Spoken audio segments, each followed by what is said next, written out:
Hi, I'm Kylie. Welcome to another reaction video. Today's video is called War on a Glacier, the highest altitude battlefield on Earth, which comes from a channel called darkdocs. You should go check them out. They have a lot of great videos, and they have other YouTube channels also, such as Dark5. This looks really good. This is all about the Siachen Glacier battlefield, so let's get to it. It was April 13th, 1984, when the Indian Armed Forces launched a military campaign on one of the most unlikely battlefields on Earth, a glacier towering 6,500 meters above sea level.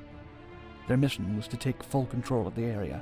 So that's 17,000 feet, which is very high, and to put things into perspective, Mount Everest is 29,000 feet, and its ABC base camp, where the climbers go to climatize to the elevation, that's at 17,000 feet, and you can still get pulmonary edema and altitude sickness at that height.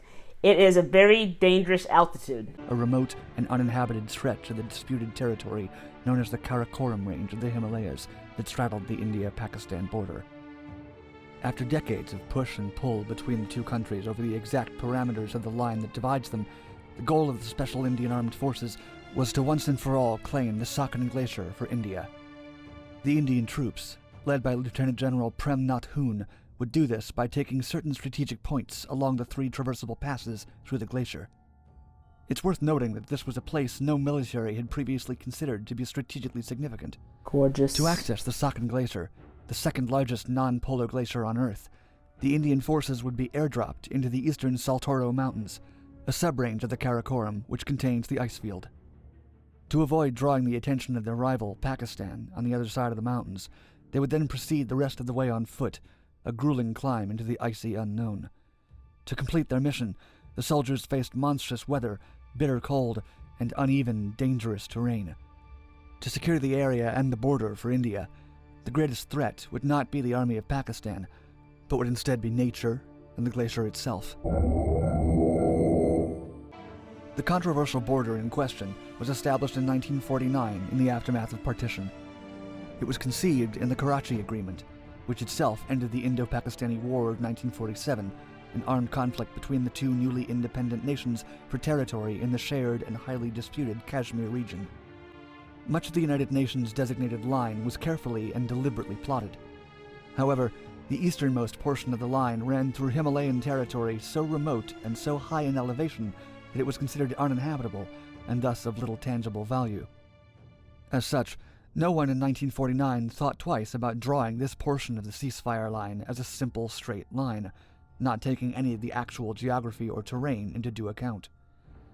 The line began at a point designated merely as NJ9842 and ran directly north through three glaciers, the Remo, the Baltoro, and the largest of them all, the Siachen. Decades of fighting ensued between India and Pakistan. In 1972, the ceasefire line was relitigated and rebranded as the Line of Control, or LOC, as part of the Shuchetgar Agreement of that year.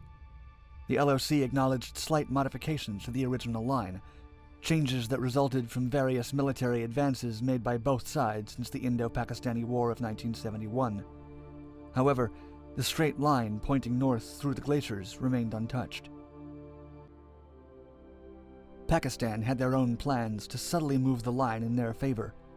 In their own maps and literature, they began to draw the line as moving slightly west from NJ9842 to a position west of the Karakoram Pass instead of directly north.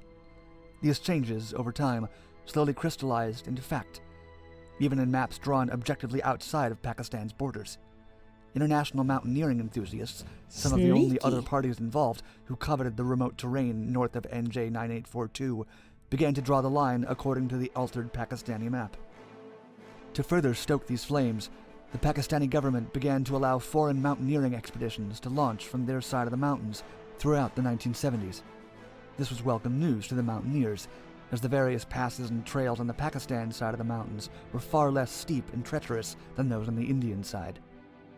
In 1978, Narinder Kumar, one of India's own top mountaineers and a colonel in the Indian Army, informed India's Director of Military Operations that Pakistan had for years been allowing foreign expeditions to launch from their side of the Karakoram mountain region. Kumar greatly encouraged India to follow suit, or else they would lose the contentious land battle once and for all. That same year, Kumar himself led one of the first expeditions from the Indian side, with assistance from the Indian Air Force, who supplied food and equipment, as well as an air landing over the rocky foothills directly onto the glacier itself. The India-Pakistan rivalry was reignited yet again. To counter India's newly formed interest in contesting the border, Pakistan pushed their interpretation of the LOC even further by granting a Japanese climbing expedition access to the peak of the Remo Glacier, a high point located east of the Siachen Glacier. It was an area occupied by China but claimed by India, and notably, one that Pakistan had shown no authority over up to that point.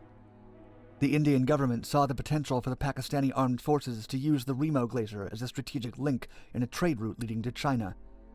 It was something of the last straw. India decided it was time to seize the area once and for all. I think that was the name of an operation, I think. A plan was formed late in 1983 Maybe. to airdrop Indian forces onto the glacier as soon as the weather would allow in the following spring.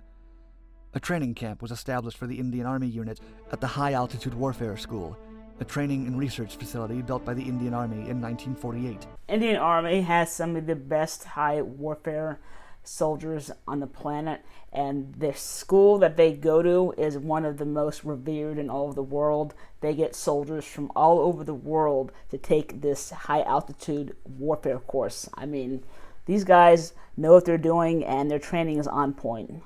To this day, it's one of the most famous facilities of its kind in the world, and special soldiers from Western countries often attend the school for training in operations in severe cold. On the Pakistani side, a meeting was held in December 1983 under the supervision of President General Zia-ul-Haq.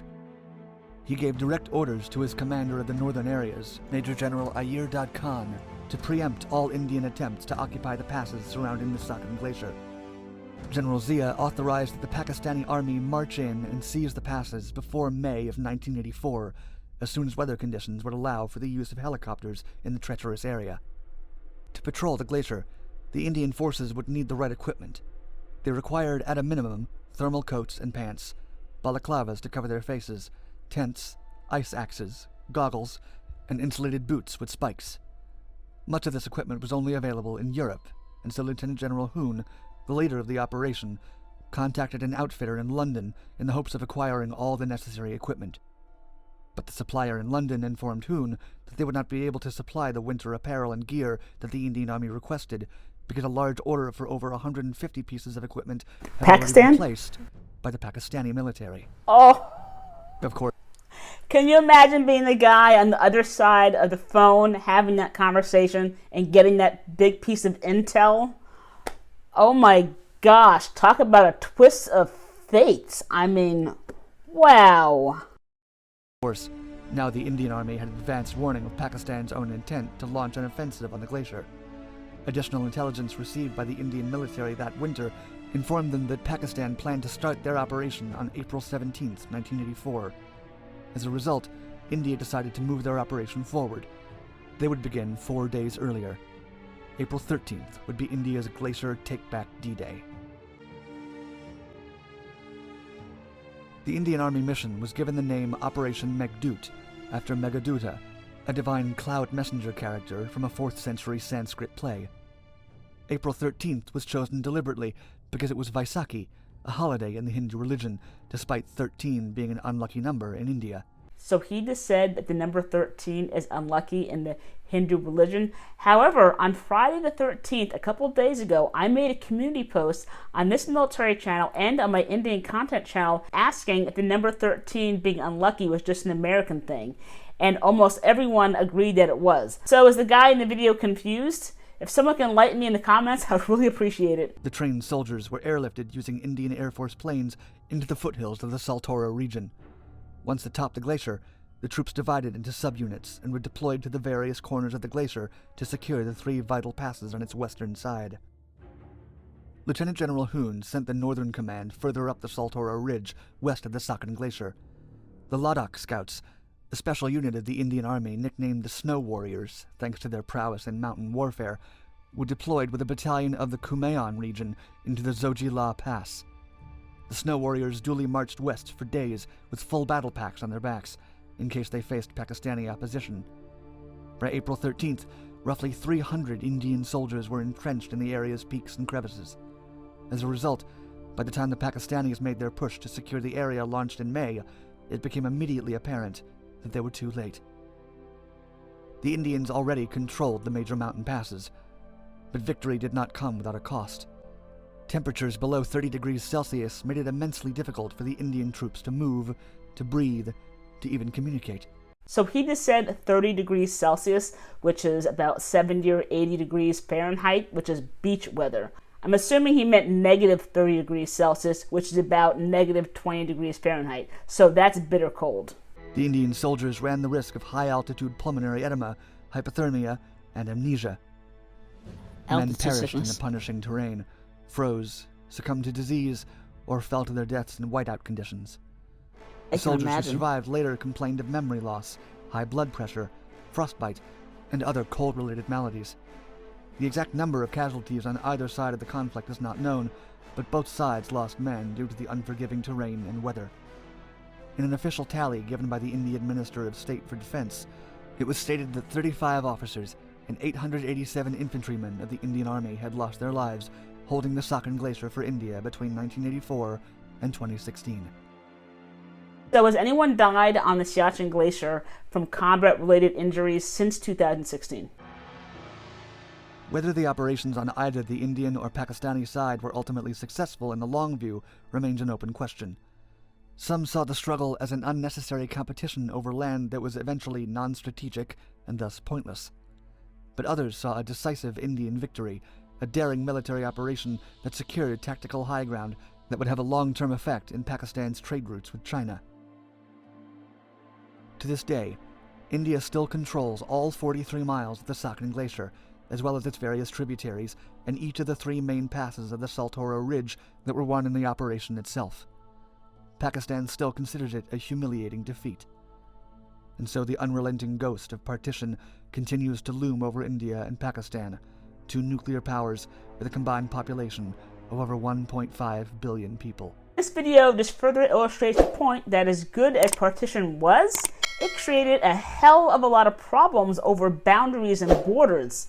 These problems are not going away either. I see these going on for centuries or millennia even. So it's a very good and informative video. I just wish they talked more about the importance of that glacier. Why is it so important? Is it a boundary thing or is it because of water? If you enjoyed today's video, then you'll probably enjoy these two. Thanks for watching and please smash that like button.